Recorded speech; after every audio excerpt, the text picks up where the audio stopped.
Senyor, huwag muna kayong bumaba. Ang daming pulis. Siguradong mapapasama kayo sa investigasyon kapag ka nakita kayo. Kailangan kong malaman kung ligtas si Alma at si Elias. Senyor, huwag. Ako na lang po. Aalamin ko. Pero delikado kasi bumaba kayo.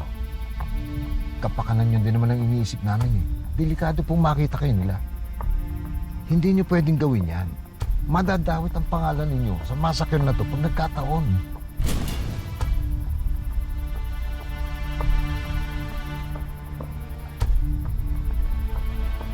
Pinuntirya talaga nila ang kainaw.